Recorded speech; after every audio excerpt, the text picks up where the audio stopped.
This is J.D. Doyle, and the following is an audio interview with longtime gay activist Ray Hill, talking about the Anita Bryant protest in Houston that happened on June 16, 1977. The interview was conducted in September of 2012. The Dade County ordinance was defeated on June 7th, and Anita Bryant was already scheduled to perform in Houston on June 16th. About how long before that election did the Houston folks start organizing the protest? We had almost a month. A columnist with the Houston Post, Jane Ely, in her column wrote a column titled Guess Who's Coming to Dinner?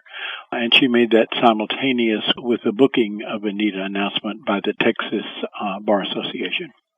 And so what was the organizing like? What was planned? Well, as soon as Jane Ely's column came out, I called her, and because I know most journalists well, and I said, is this real? And she said, it's a done deal. And so then I notified the then president of Houston Gay Political Caucus, which is now Houston Gay Lesbian Transgendered Political Caucus, Gary Van Oddingham, and said, Gary, we need to organize around this. And he said, oh, it's hopeless. And I said, no, it's not hopeless. We've got plenty of time. We've got more than 3 weeks here. And you can do anything in more than 3 weeks. And so we had a meeting in his living room, and everybody showed up, which was my first hint that there was enough anger for us to come up with enough energy to make this happen. And you brought in some folks from out of town, too. We immediately set up a board, and that board decided that what they wanted to do is bring some people in town. And I don't think we paid for anybody to come in town. We got Liz from the All in the Family show. We got David Goodstein. Both of them paid their own ticket. We got Jenny Apuzzo. And Troy Perry. Troy Perry, of course, was glad to come. Troy and I had known each other since '68, and we have this deal. If I run up a flag, he rallies at the base of it. If he runs up a flag, I rally at the base of his. Can you tell me what it was like at the Houston protests? How many definitions can we come up with the two words life-changing? In the first place, we really were accurate when we told the police chief we were expecting about 500 people, which he thought was more than we could produce. And then people came, and then they came, and then they came. I walked to the scene an hour early, and there were already 200 people in the parking lot of the Depository 2 where we coordinated. And that crowd quickly became too large for that parking lot. There was not room for any cars in that parking lot. And was it a rally, a march? What was it? Well, we had speeches up front, and then we had speeches at the other end. The enthusiasm did not need to be generated. People had made a commitment. Of course, I suspect what caused the crowd to grow so large is people driving by to see if anybody showed up to do it, and whenever they saw the crowd was large enough, they realized safety in numbers. You're talking about a very closeted era. And the only thing that made people feel safe enough to join us was the sheer size of the demonstration. And that's what caused it to grow rapidly and exponentially. How long was the march? And I understand you didn't take the streets, you were given the streets? Well, we were told that there were no parade permits for downtown Houston at all, except for the rodeo parade. And certainly none for night. There was an absolute ban on nighttime interrupting of traffic in Houston.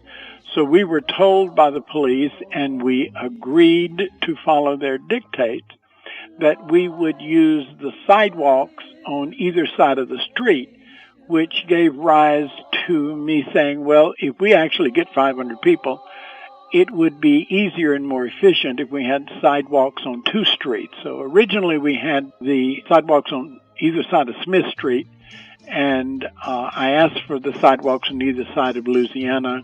It became obvious from the crowd gathering ahead of the march that we needed that. So everybody started off on 4 sidewalks headed from McGowan Street to the downtown area.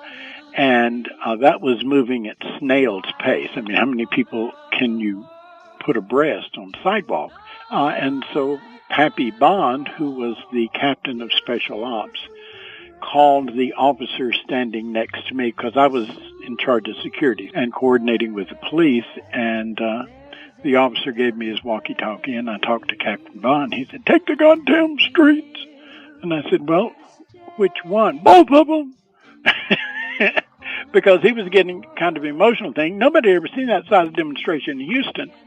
And so the officer said, "Well, I'll radio the other officers and tell them to take the streets." And I said, "They're not going to listen to your officers. They're going to listen to my marshals." And so I sent my marshals scampering up there, and they hadn't gone but about 3 blocks north of McGowan whenever the runners come up and said, "We have the streets, move into it." And that created a cheer that kind of waved back to where we were.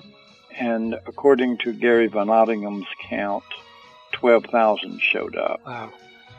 And it didn't make any difference how many it was. It was significantly more people than had ever showed up for a Houston demonstration of any kind ever. And it was a very dramatic evening. This may seem like maybe too perfect hindsight, but do you think the gay leaders in different cities already realized the impact that the protests would have on the gay movement and kind of welcomed it and hoped Anita would come to their cities? Oh, well, I called everybody. I mean, the next morning, of course, one of the things is that in Houston, we had a gay bash victim that was in the hospital hanging on by a thread at the time, and so I carried Jenny Apuzzo with me to the Bentop Hospital to visit him, and she and I both carried signs with his name on it because he would have wanted to be there. And so the next morning I had to go to the hospital and check on him, but as soon as I got back from the hospital, I started calling. The first person I called was Harvey Milk. When you saw Milk, the movie, all right? Yeah, there was that line about Wichita. "We've got to get Anita to come here."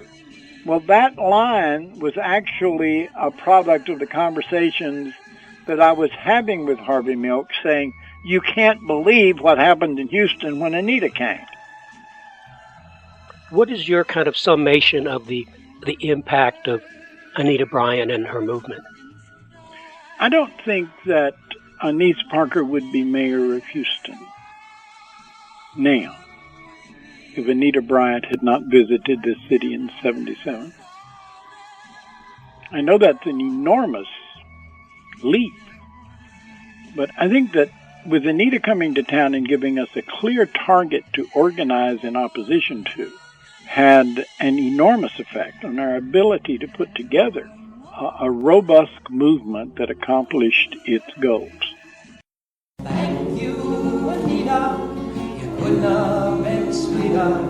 The people that feed you won't need you for long. Me, I'm just hanging loose, boycotting orange juice. Long as you're on the loose, I'll sing this song.